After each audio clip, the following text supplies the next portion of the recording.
Bom dia, meus amados irmãos, graça e paz do Senhor Jesus.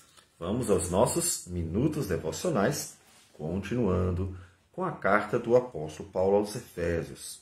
Nós estamos ainda no capítulo 1 e propositadamente dividimos, porque o apóstolo Paulo, ele fala desse plano extraordinário da salvação, mostrando o papel do Pai, do Filho e do Espírito Santo. Ainda que, como nós já dissemos, ele vai sempre estar repetindo o fato de que em Cristo é que a salvação se deu. E assim, chegamos no versículo 13 e 14, em que o apóstolo enfatiza a obra do Espírito Santo. Todavia, não há uma exaustão no assunto, o que é comum na Escritura. Ou seja, você não deve esperar que a Escritura, toda ela, em cada parte, venha a ter textos completos sobre um determinado assunto. Não foi o propósito de Deus. Vamos considerar que Deus, propositadamente, nos deu uma Bíblia que a gente precisa esmiuçar, precisa degustar, precisa mergulhar, para compreender toda a vontade do Senhor, para compreender tudo sobre o que Deus quis nos revelar. E aqui não é diferente, mas ele toca, pelo menos, em um ponto sobre o papel do Espírito Santo. Então, o apóstolo Paulo diz assim, falando antes de Cristo, a fim de sermos para o louvor da sua glória, nós os que de antemão esperamos em Cristo, então, terminamos no 12 assim, ele diz no 13, em quem também vós, depois que ouvistes a palavra da verdade, o evangelho da vossa salvação, tendo nele também crido, em Cristo obviamente, tendo nele também crido, fostes selados com o Espírito Santo da promessa, o qual é o penhor da nossa herança, até ao resgate da sua propriedade, em louvor da sua glória. É sempre Cristo o centro de todo o evangelho exposto pelo apóstolo Paulo. Porque, como nós já falamos, o propósito de Deus era que tudo convergisse para Cristo. Deus Pai quis glorificar o seu Filho pela obra da salvação. Ainda que, claro, Deus é engrandecido, a pessoa do Pai, do Filho e do Espírito Santo, porque a obra da salvação ela é completa, tendo o papel do Pai, do Filho e do Espírito Santo. E não dá para tirar nenhuma das três pessoas. O Pai, que ele diz que planejou e nos escolheu, o Filho que executou na cruz do Calvário, o Espírito Santo que regenera, que é o selo, como nós veremos agora, na nossa salvação, que santifica. Então, a obra da salvação tem uma participação de todas as pessoas da Trindade. Então, aqui, ele diz que os efésios, eles ouviram e eles creram, certo? Então, eles ouviram o Evangelho e eles creram no Evangelho. Ele se refere aos dois passos básicos necessários. Na verdade, o apóstolo Paulo, mesmo, ele andou por todo o mundo, pelo menos pensando aqui na Ásia Menor, pensando aqui parte da Europa ali, ele andou o mundo pregando e vendo as pessoas crerem. E ele diz que isso é o básico das missões.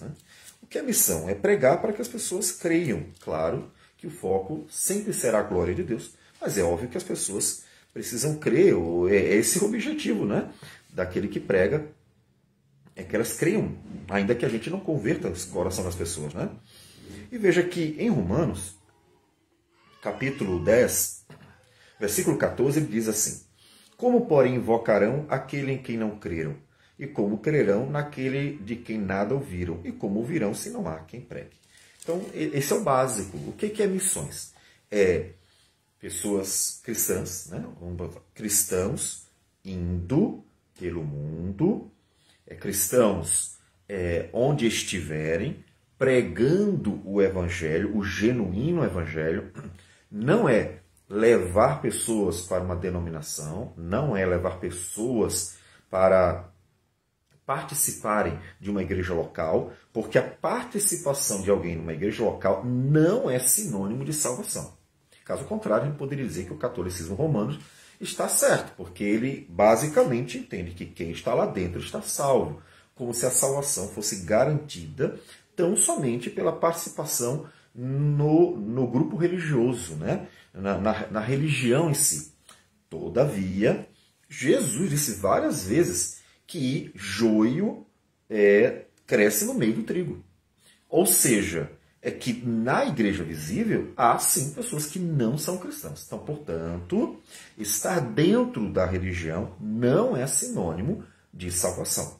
É preciso, de fato, crer em Cristo, ser unido a Cristo. É preciso que haja uma relação com Deus, né? Então, observe que os passos das missões, né, são básicos, né? Estar disposto, disponível para pregar o evangelho e aquilo que se espera, obviamente, deve acontecer da parte de quem ouve, né? Crer no evangelho. Isso não é nossa competência, tá? Nenhum de nós, quando prega o evangelho, deve se responsabilizar pela crença ou não crença das pessoas que ouviram, né? Elas que, ouvindo, devem crer. Caso não creiam, elas assumiram a própria condenação. Então, o que aconteceu? Elas ouviram a palavra da verdade. Veja como ele chama o evangelho, é a palavra da verdade. O evangelho é a verdade. A verdade, é claro que aqui focando na salvação, mas é a verdade sobre o plano de salvação. Não significa que outras coisas não sejam verdade, mas é a verdade salvadora, redentora, é a palavra da verdade, o evangelho da vossa salvação, e tendo nele crido. Então eles ouviram e creram. Então é preciso não só ouvir, é preciso crer. É preciso, de fato, confessar a Cristo, né? Ele fala também em Romanos capítulo 10. Então ele diz, tendo isso acontecido, né, o verbo principal é fostes selados. O verbo principal é vocês foram selados, mas esse selo tem uma relação com duas ações de vocês, que são secundárias, no sentido de que o foco dele é o selo do Espírito Santo. Todavia, esse selo do Espírito Santo acontece com duas ações, né, anteriores. O ouvirem e o crerem. Mas o foco não é o ouvir e o crer, é o selo do Espírito Santo. Esse é o propósito dele. Mostrar que o Espírito de Deus, ele habita na igreja. Ele é o selo de que, de fato, a garantia de que, de fato, Deus está com a sua igreja, Deus cumprirá sua promessa à volta do Senhor Jesus e salvará, portanto, a sua igreja. Ele é essa garantia. Ou seja, você poderia perguntar, eu ouvi o Evangelho, eu criei no Senhor Jesus. Tá, mas qual é a garantia que nós temos de que realmente isso é real, Deus vai cumprir sua promessa? Como é que eu sei que Deus me ama de fato? Será que eu não estou enganado, né? Será que eu apenas não entrei numa religião, como várias pessoas que estão apenas lá dentro e se enganando, porque elas, na verdade, nem amam o Senhor de verdade? Será? Como é que eu sei? E aí a resposta é, o Espírito de Deus é o selo disso, é a garantia. Por isso, como nós já dissemos quando estávamos vendo Filipenses, que o autor aos Hebreus, ele diz que a santificação é um processo indispensável na vida do cristão. Seguir a paz com todos e a santificação, sem a qual ninguém verá o Senhor. Então, sem a santificação, ninguém verá o Senhor. E por quê? Porque o Espírito Santo, ele é essa garantia. A nossa união com Cristo, ela possui um selo. É o Espírito de Deus que habita na sua igreja. Essa garantia. Qual é a marca, digamos assim, qual é a marca de que aquela pessoa é verdadeiramente cristã? O Espírito de Deus. O Espírito de Deus. E é por isso que a santificação ela é indispensável. Porque a santificação é operada pelo Espírito de Deus. O Espírito santificador. Né? O apóstolo Paulo, também em Romanos, capítulo 8, quando está falando da obra do Espírito Santo, exatamente o fato de nós termos recebido o Espírito, ele diz, se alguém não tem o Espírito de Cristo, esse tal não é dele. É o selo. Ou seja, o Espírito Santo é a marca diante de Deus de que aquela pessoa pertence a Deus, que ela é cristã de verdade. Se não tem o Espírito de Cristo, que é o Espírito Santo, não pertence a ele. E veja que ele mesmo, o Espírito Santo, o próprio Espírito, testifica com o nosso Espírito que somos filhos de Deus.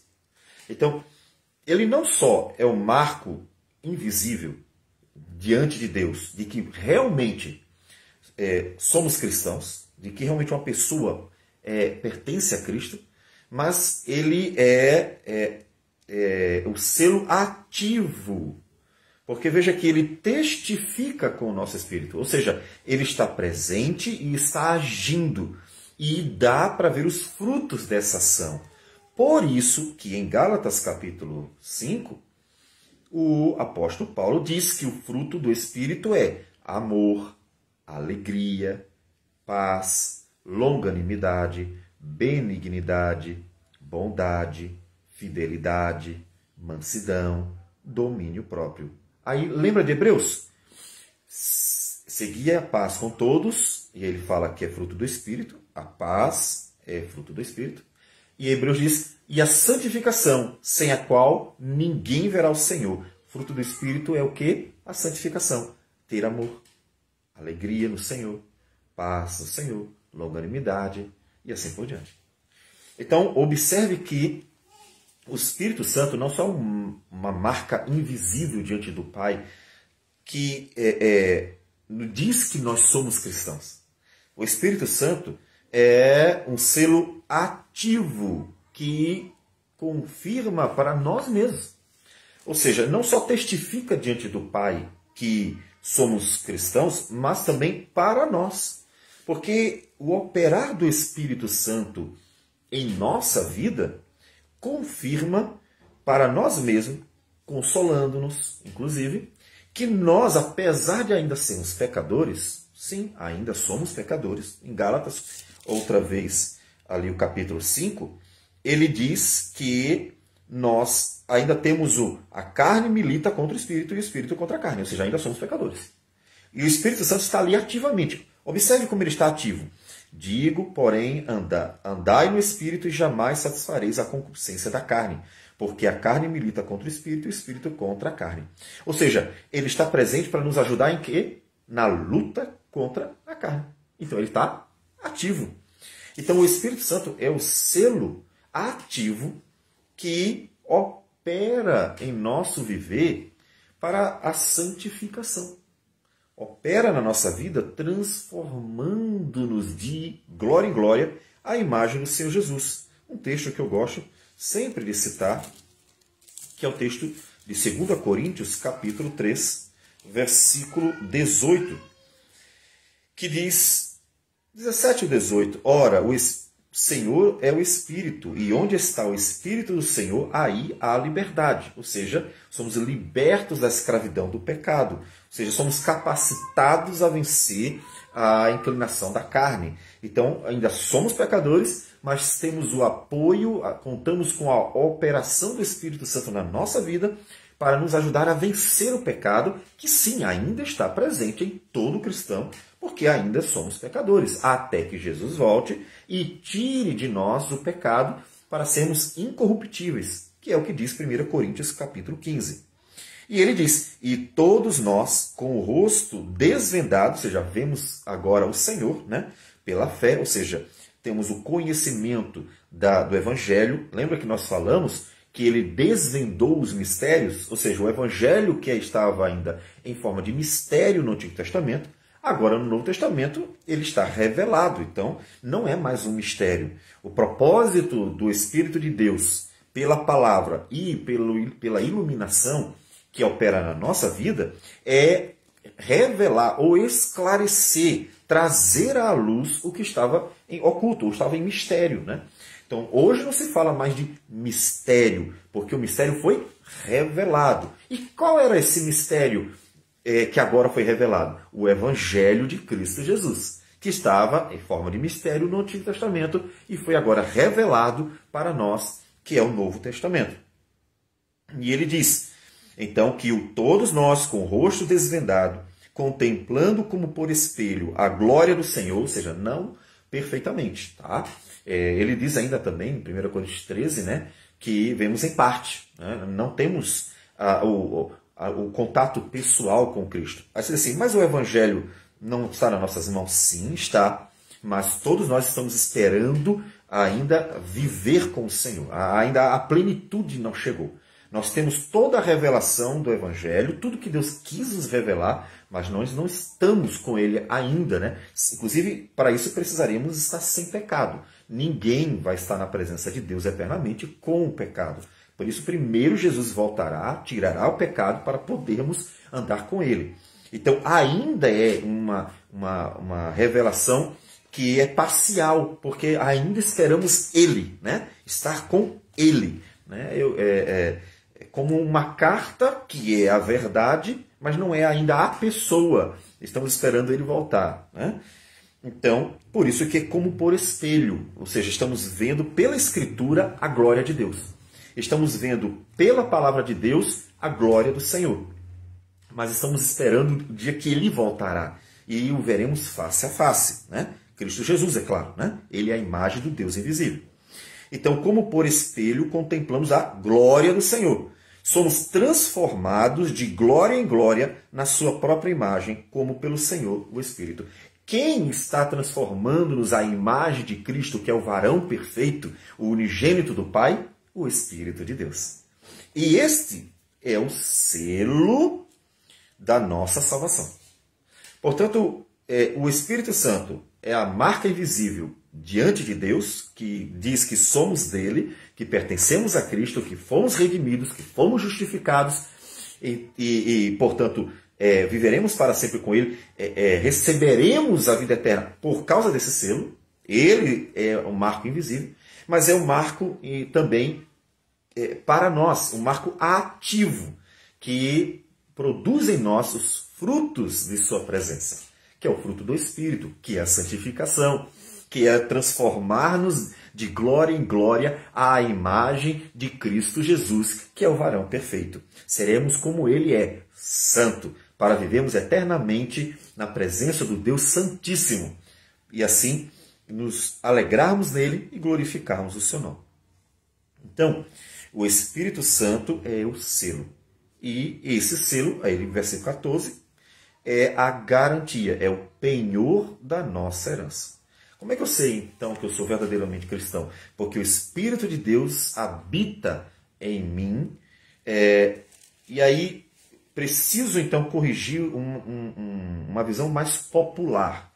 Não como sendo eu o templo inteiro do Espírito Santo, mas como sendo parte desse templo. Essa seria a compreensão mais correta da Bíblia. Não é errado a gente dizer, olha, somos templo do Espírito Santo, porque é uma compreensão mais popular. O que significa, basicamente, é que o Espírito habita em nós. E isso é verdade. Mas a compreensão correta é que, na verdade, a igreja inteira é que é o templo do Espírito Santo. Ou seja, não é o indivíduo que é o templo do Espírito Santo, mas a igreja por inteiro. Mas como nós estamos fazendo parte, né? Ou seja, como nós somos parte dela, então, obviamente, nós também desfrutamos da presença do Espírito Santo. E o texto que melhor esclarece isso é o texto de Pedro, 1 Pedro, capítulo 2. Ele diz assim,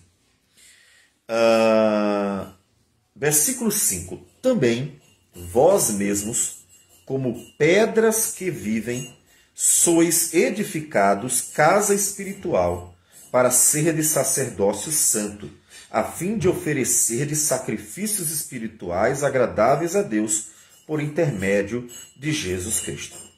Qual é a ideia? É que nós juntos construímos ou formamos, né, o templo do Espírito de Deus. E o templo tem várias pedras, né? E todos nós somos as pedras, né? Ao mesmo tempo que não é errado dizer, como eu falei, que nós somos a habitação do Espírito Santo. Porque uma vez que nós somos parte desse grande templo de Deus, que é a igreja, nós sim temos o Espírito Santo, partilhamos da presença do Espírito Santo. Inclusive, Jesus é chamado de quê? A pedra fundamental. Ele não é a pedra fundamental minha, e do outro, e do outro, e do outro. Ele é a pedra fundamental da igreja, né? Essa é a ideia. Ele é a pedra fundamental de todo o corpo de Cristo, né?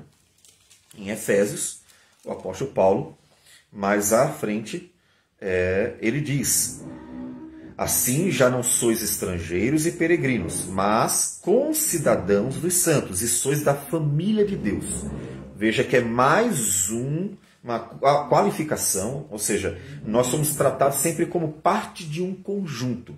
A família não é uma pessoa não é família. Família é pai, mãe, filhos. Família é um conjunto, tá? Vamos dizer, família é um coletivo.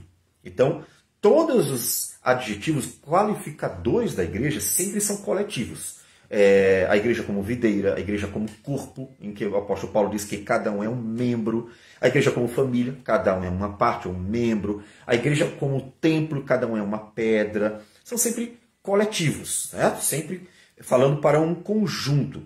Edificados sobre o fundamento dos apóstolos e profetas, sendo ele mesmo, Cristo Jesus, a pedra angular. Então veja, nós todos, como verdadeiros cristãos, formamos o templo do Espírito Santo. Por isso que o apóstolo aos Coríntios diz: vós sois santuário de Deus. Mas ele está se referindo à igreja inteira e não se referindo a uma pessoa específica. Nós somos o templo do Espírito de Deus e Cristo é a pedra angular. Foi por meio dele que o templo foi erguido. Sem a pedra angular não se constrói o templo, né? Ela é o marco e o alicerce para que o templo seja erguido. Então, essa pedra angular é Cristo Jesus. O Evangelho é o fundamento, é toda a base. E a igreja é construída em cima. Percebe? Cristo é o marco lá, né? A pedra angular, que define, né, o prédio. O Evangelho é o fundamento, é a base, e a igreja é formada de pedras vivas, que são os cristãos, que constroem, né, formam o templo. E com o templo concluído, o que foi que aconteceu com o templo de Salomão? Quando eles consagraram um culto ao Senhor e os sacerdotes tocavam os instrumentos ao Senhor e o povo estava lá para sacrificar a Deus. E então, naquele momento de adoração ao Senhor, de consagração do templo, o que foi que aconteceu? A glória de Deus encheu o lugar. E eles não podiam nem ficar dentro, porque uma fumaça espessa, ela tomou conta do lugar. E eles tiveram que sair de dentro do templo, porque Deus manifestou a sua glória no templo, a sua presença, a sua aprovação. E eles saíram e Deus encheu o templo com a sua presença graciosa. Essa é exatamente a figura do verdadeiro templo que somos nós, a igreja do Senhor. Sendo Cristo a pedra angular, que na verdade habita toda a plenitude do Espírito Santo nele. Ele é, sim, a habitação. Tudo converge para ele, tudo. E nós desfrutamos, né, em Cristo de todas essas bênçãos. Então o Espírito Santo, ele enche a igreja. E com pedras vivas, como participantes da igreja, ou seja, como membros do corpo de Cristo, da igreja do Senhor Jesus, pedras desse grande templo, nós também temos o desfrute da presença, do operar do Espírito Santo, inclusive, como dissemos já, santificando as nossas vidas, né? O qual é a garantia da nossa herança. Então, ele a garantia. Então, se você tiver, em algum momento, com dúvida sobre se há de ser salvo ou não, primeiro, você tem que pensar que a salvação está em Cristo. Então, se você não confia na justiça de Cristo como suficiente, como eficaz para, de fato, tornar você justo diante de Deus, então o seu problema está na fé. Você não está crendo na causa da nossa salvação. A causa da nossa salvação é tão somente Cristo. Ele quem pagou o preço, ele é, portanto, o nosso justo e justificador, e a sua justiça, que nos é dada graciosamente, é suficiente para termos justiça, ou sermos considerados justos diante de Deus. Então, primeiro, você tem que crer com convicção mesmo. Não é da boca para fora. É ter plena convicção sobre quem é Cristo e sobre sua obra. Em segundo lugar, decorrente disso, você terá a obra do Espírito Santo na sua vida. Você verá o Espírito Santo operando no seu viver, e assim, que é o fruto do Espírito, né? Mostrando que você é filho de Deus. Ele testifica com o nosso Espírito que somos filhos de Deus. Como? Operando em nós, santificando a nossa vida, manifestando graça no nosso viver. Isso você vai ver no dia a dia, porque a santificação ela é indispensável e todo cristão, verdadeiro cristão, tem que passar por ela. Então, isso vai confortar o seu coração.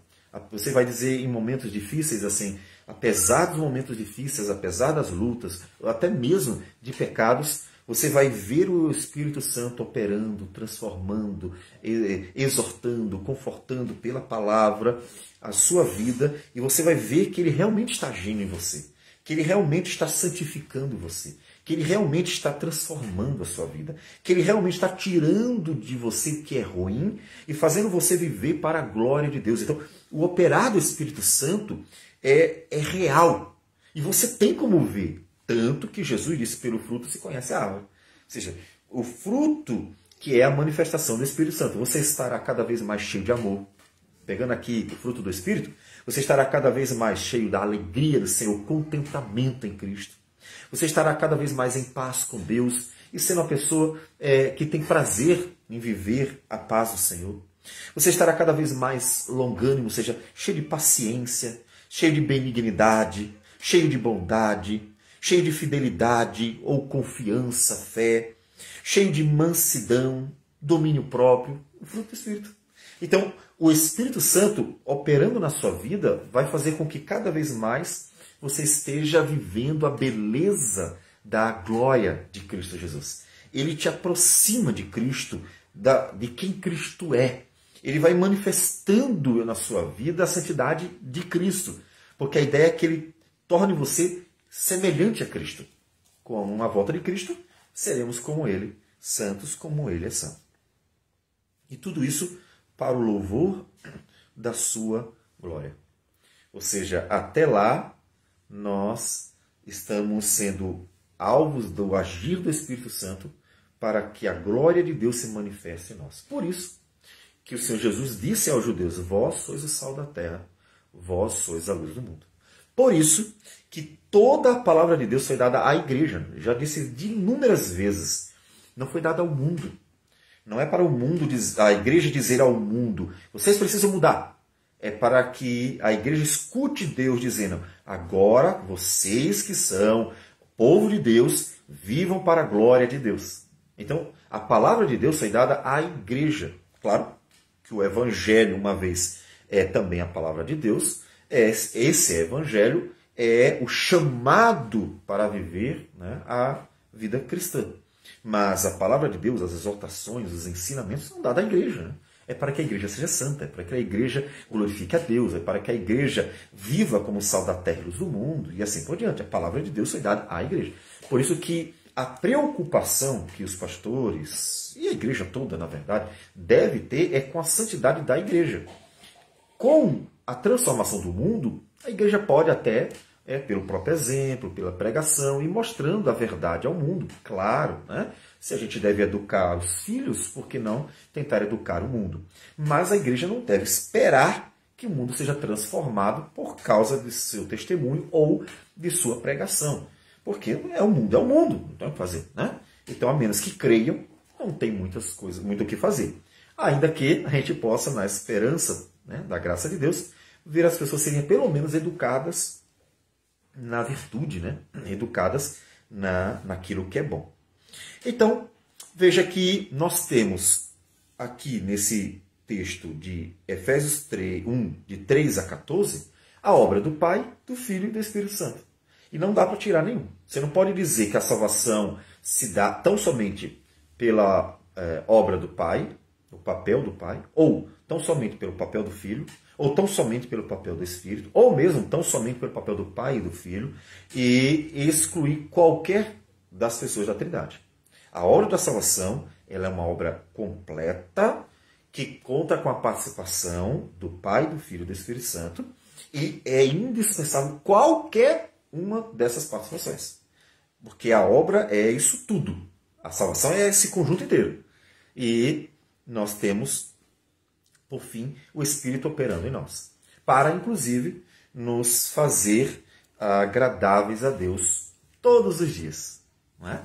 Então, vamos orar ao Senhor e dar graças por essa obra extraordinária, pedir a Deus que continue operando em nós, nos ajude a desfrutar ao máximo da obra do Espírito Santo em nosso viver. Vamos orar. Seu Deus amado, bendito o teu nome.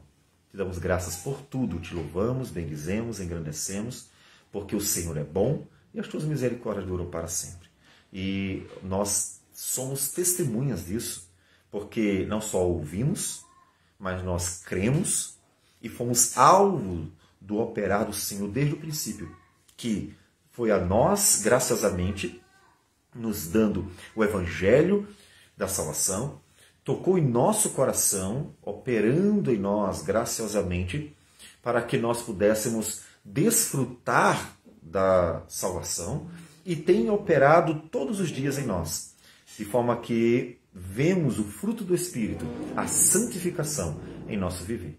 Perdoe-nos os pecados de todo o teu povo, que apesar de ser cristão, ainda, ó Deus, é pecador.